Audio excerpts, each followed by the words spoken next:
April నెలలో ఈ 9 రోజులు భార్యాభర్తలు శారీరకంగా కలవకూడదంట.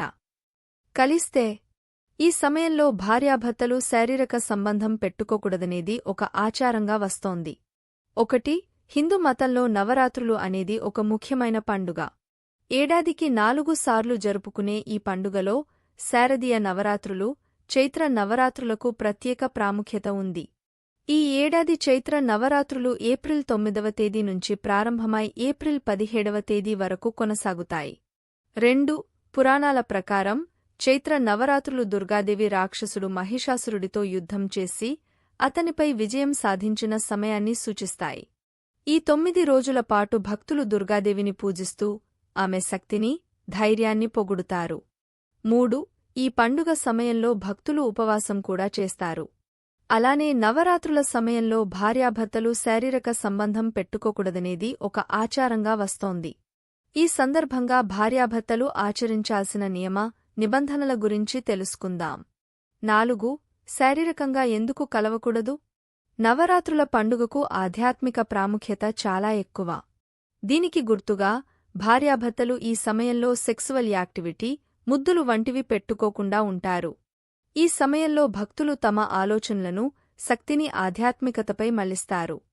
అయితే శారీరకంగా కలిస్తే దృష్టికి భంగం కలుగుతుంది. దుర్గాదేవిని పవిత్రత, శక్తికి చిహ్నంగా భావిస్తారు. శారీరక సంబంధం ఈ పవిత్రతకు భంగం కలిగిస్తుంది. అలానే ఆ తల్లిని అగౌరవపరిచినట్లు అవుతుంది. 5. భక్తి ముఖ్యం. ఈ పండుగకు శారీరక కోరికలకు మించి భక్తి, ఆధ్యాత్మికతకు ప్రాధాన్యత ఉంది. శృంగార కార్యకలాపాలలో పాల్గొనకూడదనే ఆచారం దుర్గాదేవిపై గౌరవం చూపించడానికి ఒక మార్గం. నవరాత్రులు ఒక శక్తివంతమైన సమయం. ఈ సమయంలో భక్తులు ఆధ్యాత్మిక శక్తిని పెంచుకోవడానికి ప్రయత్నిస్తారు. శారీరక సంబంధం ఈ శక్తిని చెదరగొడుతుంది. శారీరక కోరికలు మనసును చంచలం చేస్తాయి. నవరాత్రులలో భక్తులు మనసును స్థిరంగా ఉంచుకోవడానికి ప్రయత్నిస్తారు. 6. ఇతరులకు ఉదాహరణగా నిలవడం.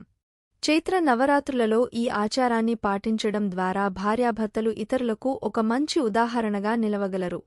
సంస్కృతి, సంప్రదాయాల పట్ల గౌరవాన్ని చాటగలరు. అంతేకాకుండా దేవతపై భక్తిని, ఆమె బోధనలను గౌరవించడానికి ఒక మార్గంగా కూడా దీన్ని భావించవచ్చు. 7. భార్యాభర్తల బంధాన్ని బలపరచడం. శృంగారం అనేది వైవాహిక సంబంధంలో ఒక ముఖ్యమైన భాగమైన నవరాత్రులలో దానికి దూరంగా ఉండటం వల్ల భార్యాభర్తల బంధం మరింత బలపడుతుంది.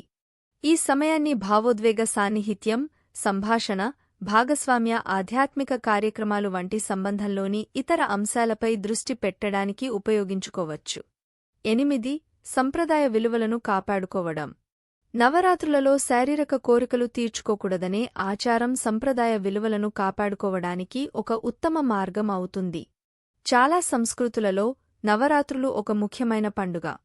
ఈ సమయంలో ప్రజలు సంప్రదాయాలను పాటిస్తారు, పెద్దల మాటలు విని మంచి ప్రవర్తన కలిగి ఉంటారు. కపుల్స్ ఫిజికల్గా దగ్గర కాకూడదనే ఆచారం కూడా ఈ సంప్రదాయాలలో ఒకటి. 9. ఆధ్యాత్మిక అభివృద్ధి. ఈ సమయంలో భక్తులు తమ ఆధ్యాత్మిక అభివృద్ధిపై దృష్టి పెడతారు. రొమాంటిక్ యాక్టివిటీస్లో పాల్గొనకూడదనే ఆచారం ఈ దృష్టిని మరింత పెంచుతుంది.